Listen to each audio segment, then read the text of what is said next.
Good evening guys, I'm Chris and welcome back to this Wednesday's episode of Rift Amps. Okay, Vox AC10, we have some progress. So just to recap, if you remember, this AC10 came in for a service, gave it a recap, and we've got extremely low output coming out of the amplifier. Now, I've signal traced all the way through and every gain stage on both sides, both channels working okay, phase inverters working okay, the output valves are working okay, the signal's going in and the signal's coming out. We get a good signal coming into the output transformer, but coming out was extremely low. And if you remember, I subbed in a replacement because that's what I called a faulty output transformer. That was my diagnosis. We subbed in a replacement, but the low output remained, which is where we started to scratch our heads.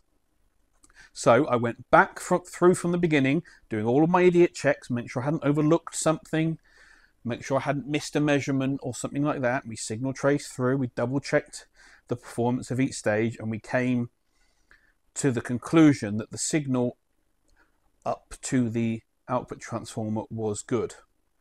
And there's nothing else there in circuit. So what could it be? Now, I've spent the whole weekend thinking about this, and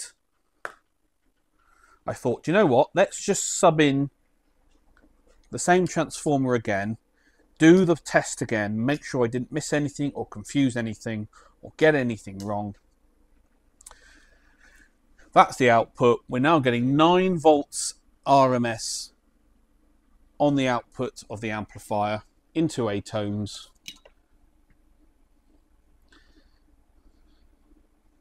Gives us 10 watts. So it is the output transformer. I suspect that I missed something, and what I missed was a shorted secondary.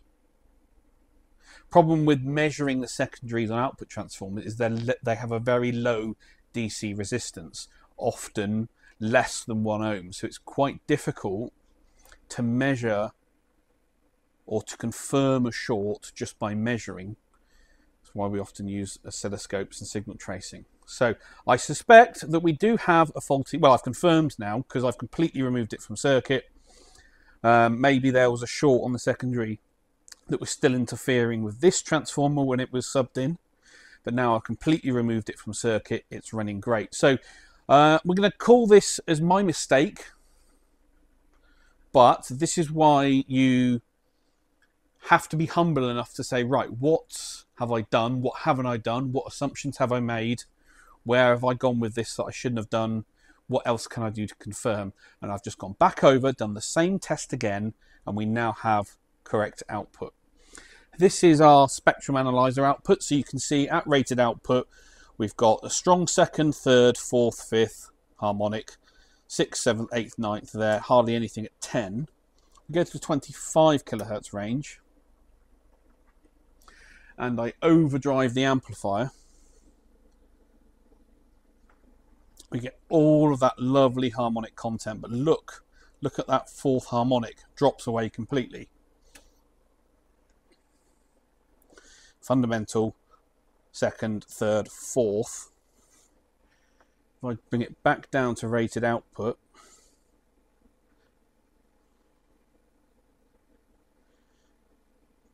that fourth harmonic jumps back up, look. And really cool stuff going on. So it's a faulty output transformer. Absolutely confirmed it. My previous test was obviously inconclusive, so I went back over, did it again. Needs a new output transformer. So I'm going to quote the customer for a replacement one. There's a couple of UK suppliers that do drop in replacements. And this will get this amplifier back up and running. Q&A time. Just working on this brown panel PR board, so I need to do my underboards, my overboards, and my twisties, flying leads as well. So that's today's or this morning's job anyway. So Rusty Strings says, "Hi Chris, really loving the content. Thank you very much. Is the 100 ohm resistor on in the HT rail on Ed's amp a sag resistor?" No, it's not. No, it's simply the screen dropper between B+1 and B+2. If this was a Marshall amp, you would have a choke in that position. But on the Cornford, the designer chose to put a resistor there, a low value high watt resistor in there. There's a lot of filtering in this amp anyway. So there's a number of reasons why he's done it. It's not for sag. You're not dropping enough voltage at that point for it to function as a sag resistor as its primary function anyway. So no, it's just a dropper resistor in the B+ rail. Okay, output transformer removed from the chassis. I had to slightly lift the tag board out of the way to get to the mounting bolts, but here we are. Here's the transformer, and the confusion continues because I've taken some DC measurements, DC resistance measurements of the output transformer winding. So on the primary side and the secondary side. And our anode to anodes, yellow to yellow, measure approximately 400 ohms DC resistance. And we've got a split 172 one side and 235 the other. Sum those together, we're roughly correct. Fine. All right, secondary side. Black, brown and green. Brown is 8 ohms, green is 16.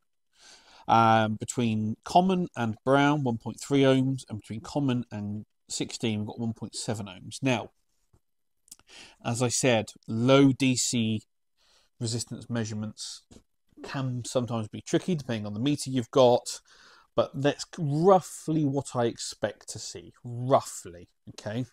But of course, this transformer is unenergized, but at least those measurements kind of add up to what I expect to see. So we haven't got a shorted primary, which we didn't expect anyway, but the secondary, not sure yet, but we do know that in circuit, this transformer is not performing. And a good inspection of it doesn't reveal anything untoward. So it's going to go off for a rewind. And when it goes in there, they'll properly load test it and make sure that we are doing the correct thing, but or at least they'll be able to identify what the cause of the issue was. But there you go. Faulty output transformer. Mike M. Colorado says, I enjoyed the time-lapse board population. Oh, well, thank you. I do enjoy doing that. That was about an hour that took to film, all in all, and we squeezed it down to about 2 minutes. So yeah, no, that was fun. That noticing that you work only from the top side of the board and solder as I go. Have you found, or how I found, that hooking the leads around the back of the eyelet is not necessary? Yes, you don't need to. But as you'll notice, that when I build my boards, I use some blocks of wood, and that way gravity can hold them in place as I'm working and solder. But also, if you hook your wires around the bottom and fold them, when you come to give the thing a haircut, it's so much more difficult. Whereas if they're all standing up or dangling down, whichever way you look at it, it's just easy to trim them all short. So that's the way I do it. There's no benefit tonally between the two methods. It's just how I prefer to do it and how I prefer to work. Because there's nothing worse than spending ages doing that when really you can just go and it's done and it's quicker. So that's just the way I do it. Good question, Mike. So I couldn't help myself. I was concerned about these figures here, that maybe it's not a faulty output transformer, maybe it's something else. So I've clipped it back in and our output is back to being really low. So that's 100% proof. This diagnostic nightmare is over. Absolute proof that output transformer, the original, is knackered. It needs to be rewind or replaced. I can't do any more. That's exactly what it is. Right, okay. So we've had a look. The company that used to do drop-in replacements in the UK no longer does. So our only choice is a rewind. So I've had customer approval for that to happen. So we're going to box it up, send it off with a note, and wait for it to come back. Okay, PV6, is it 6505 or is it 6505? How do you say it? Anyway, so this one has, what was the customer complaint? It was that one channel died and then eventually the second channel died too, and now there's no output. Right, so first thing I noticed is that the both of the speaker sockets are extremely loose. I mean, that's hardly grabbing. I can feel that it is grabbing, but there's not really much to keep it in there. I mean, you could pull that out with one finger. Look, this one is the same. In fact, feels actually slightly looser. There's just nothing holding that in. Anyway, we're on the 8 ohms. We'll get that in there.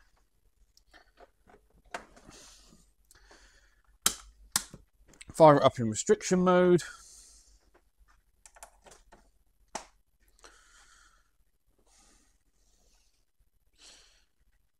In play mode.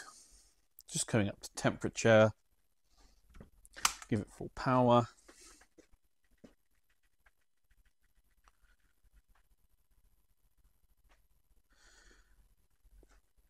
And at idle, it's pulling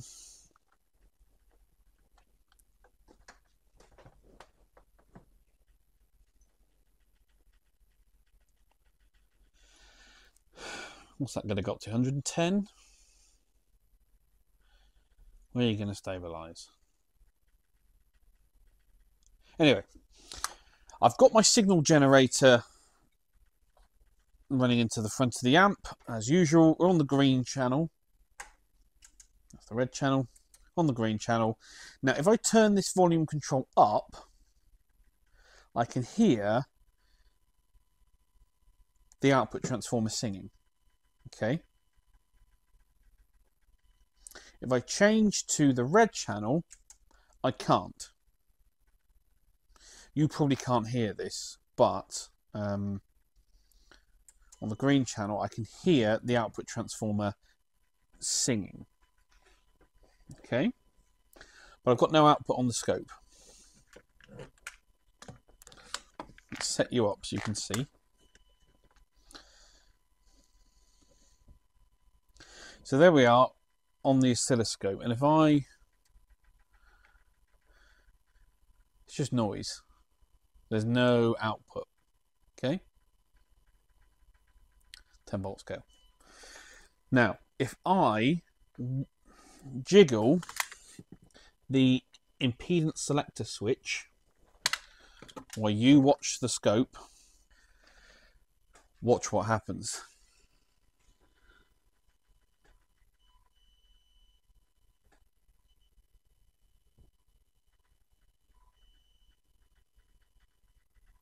There's something weird going on with that slidey switch.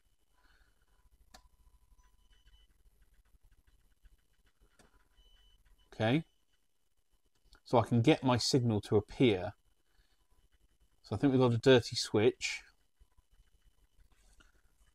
Okay, so I think that's why the amp's got no output, because we've got a dodgy switch on the rear. If I go to the red channel, our output disappears back to the green channel. Okay, turn this off. So I suspect that the red channel was dead anyway, and then the output stage of the amplifier died as well, being that switch. So I don't think that both channels have gone down. I think one channel has gone down and the output stage, which is a global issue. That's where I think we are with this. So let's pull the chassis from the cabinet and we'll have a look inside.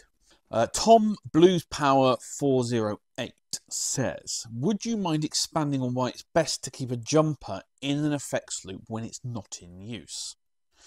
He's not heard that before, but interested to understand and learn. Many thanks.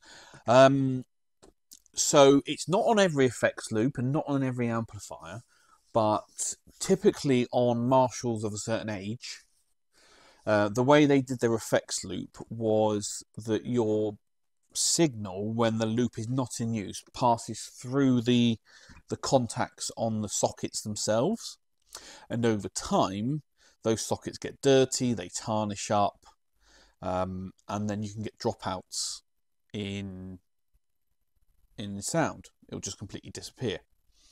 And most people don't clean their sockets out and service these things regularly, so you do get a build up, and then people say, oh, my amp went down at a gig or rehearsal, what is it? And then people have learned over the time, if you just put a jumper in the loop to essentially bypass it, it comes back to life. So that was one of those get yourself out of a situation in a gig fixes. But what we found is, the contact size on the terminal is quite small. It's easy for them to go wrong, and if you don't use the loop for effects, i.e., you just leave it as it normally is, it's often a good backup or redundancy plan just to have a jumper cable in the loop anyway, and that just eliminates that problem. So it's just one of those little preventative things you can do extra on top of servicing your amp regularly, of course, to make sure your amp doesn't go down at a gig. Okay, here's the chassis. I don't remember ever being inside one of these, because I certainly don't remember them looking like this if they did. But quite a cool design. So you've got a huge main board here. Output valve board here. Preamp valves at the back here with a separate panel that comes off to make replacing them easier. Anyway, she's running on the bench. I have absolutely drenched this switch in switch cleaner, and I've currently got the amp running, but it doesn't take much to get it to drop out, and I suspect that it is actually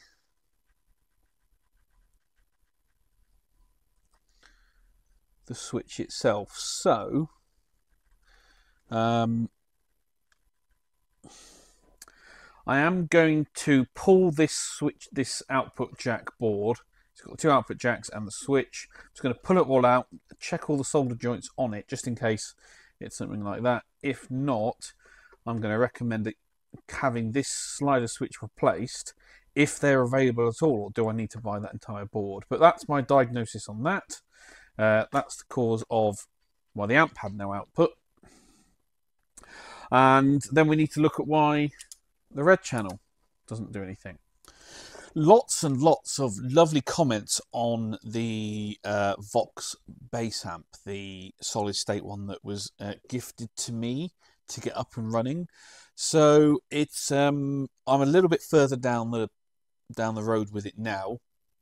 I've completely cleaned all the pots now properly, and they all seem to be working great now. Obviously, I'm not going to pull them out and do it properly. It's only a solid state practice amp, but it's certainly performing as it should. I am going to give the thing a recap, so I've got some caps on order, but to be honest with you, the caps that are in it still test great. So it's not a case of fixing a fault, it's more preventative maintenance on that thing. I think the speaker is getting a little bit tired, so I might be tempted to put a replacement speaker in it, but nothing fancy. Again, it's only a practice amp. And I've got a new Crossline X2 cap coming to go across the live and neutral, so we can get it all back to spec. But apart from that, yeah, it's fine. It's a great little amp. I have to admit that I've not seen another one. I don't know whether they're rare because you know, they're rare, or because they were just unpopular at the time. They didn't sell many of them. It's probably the latter, let's be honest. But do you know what? It actually sounds pretty cool. I can get some decent sounds out of it. So once I've got the whole thing sorted, I'll do some proper sound demos. But it is nice. It is. I've actually asked my mum to dig out that photo of me playing that show at school. I can't remember what amp I used. But the song from the photo, we did All Right Now by Free. So, yeah, pretty cool. So, yeah, I'll try and find that for you guys. It really is interesting. But it's nice to have that amp with me. And now it's up and running and playing again. And I've been using it and playing along with some tunes on it, having a great time. So, it's great. It's nice. It's really cool. Anyway. Okay, so with the output board removed from the PV, quite simple board. You've got the impedance selector switch here, and you've got the two sockets, which, as I said, were very loose. I wonder if there's a way to retension those. But anyway, so the issue with the switch is quite simple. It has, within this encasing here, which you can still see that, there you go, sits the switch assembly itself, sorry, the slide switch itself, and it's very loose in there. No wonder it's making and breaking contacts. It actually gets jammed up and stuck sometimes as you try to move it between the three positions. So I've had a look online. You can buy these switches separately, but they're not available in the UK. I've got to order one from Germany. But you can get these jacks. Quite expensive overall. So what I'm going to do is I'm just going to see if we can do a no parts required repair. So I'm just going to try and prise off this outer cover by lifting the 3 tabs on each side. See if we can get this thing apart without having to desolder it from the board, and have a look inside to see if we can get a better look of what's causing our issues. Aha. That's what we needed. Just got to pop it over. There we go. Off it comes. Right. Okay. So here is our slider. Let's move this out of the way. Here's the slide itself. And those are the contacts.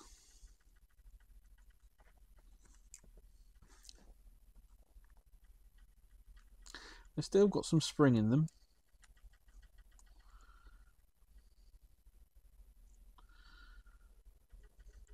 Okay. And let's have a look on here. This is the rail that it runs on. Here's your other contact. So there's not much to it, is there?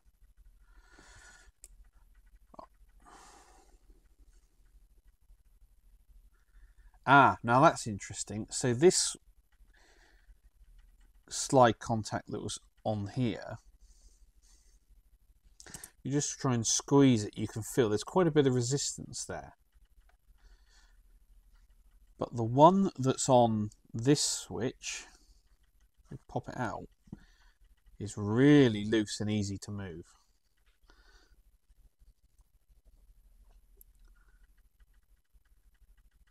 So one of these is going to need to be replaced. Not going to be able to buy those separately, so it's going to be a new switch. So I'm going to see if I can get this entire board and whether that works out cheaper than replacing the 3 components separately. I hope it is, but that's going to be really our only option.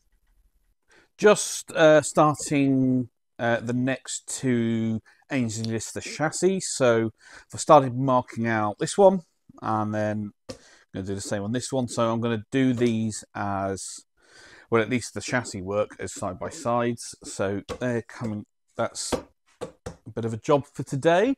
Let's do a bit of a shelf update. So PR18 brown for Falk, nearly done. Want to get that one shipped by next week. This is Ed's amp. Again, good progress on this one.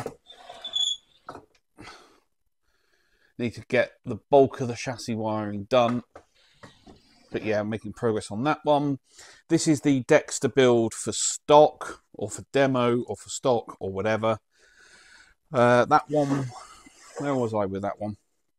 Just got to do the heaters, output sockets, input sockets. But yeah, progress is... haven't done much on it because there's no real rush.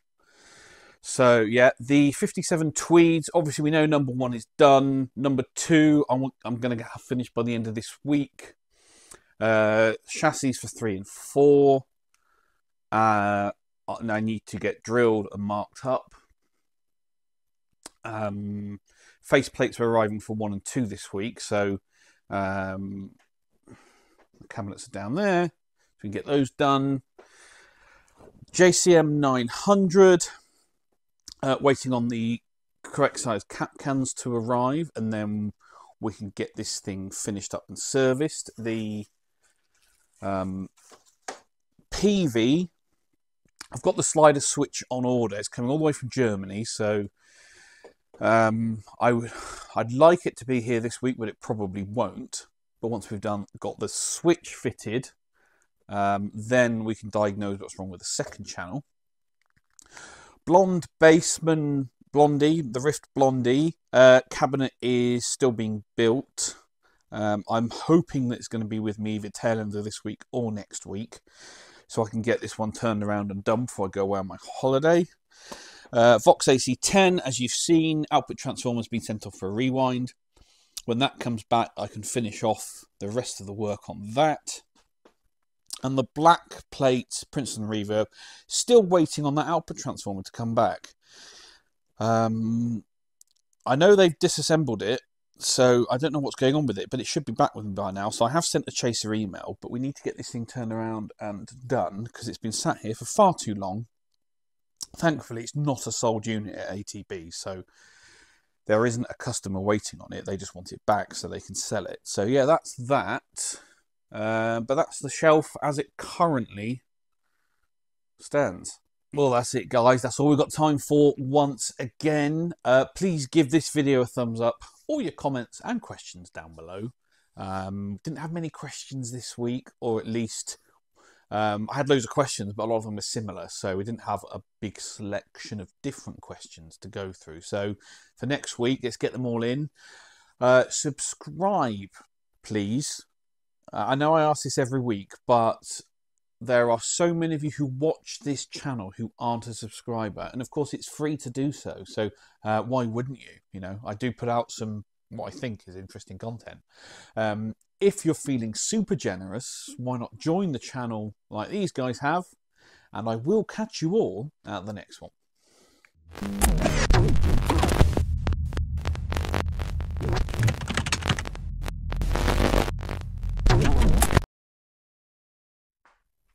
Something that's not amplifier related is this week I have been I needed to replace the glow plugs in my Land Rover. Now, why am I doing them in the summer? Well, for exactly that reason. You only need them in the winter, and in the summer it's easier to do the swap to get them out, all that kind of stuff. So I had some starting issues last winter, so it's time to get them done. Anyway, but what I thought, these are the old ones that were in there, and we think these have been in since new, and the vehicle's now got 126,000 miles on it, and it's a 2009. So what's that? 15 years old. Anyway, these are NGK spark plugs, and the specification on them is the way you test them. Well, you can measure the DC resistance, and you measure from the anode to the body, and the specification is 1 ohm. but anywhere up to 10 ohms is deemed okay. Anything over that requires replacement. So obviously the higher the resistance is, the more difficult they are to warm up, and therefore you'll have starting issues. So let's measure them in order. Black to body, red to anode. This one, remember it should be 1 ohm, measures 1.095 million ohms. You see the million mark there? So yeah, that one's dead. That one's way over spec. Let's test the next one. These are all in cylinder order, by the way.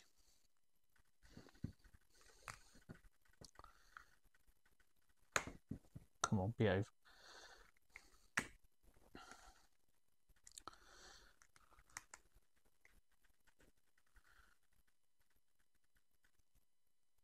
No measurement whatsoever. Let's try out the clips just in case.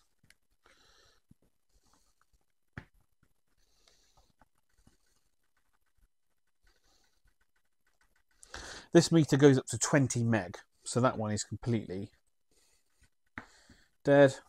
Let's do this one. 589 ohms. And finally, cylinder 4.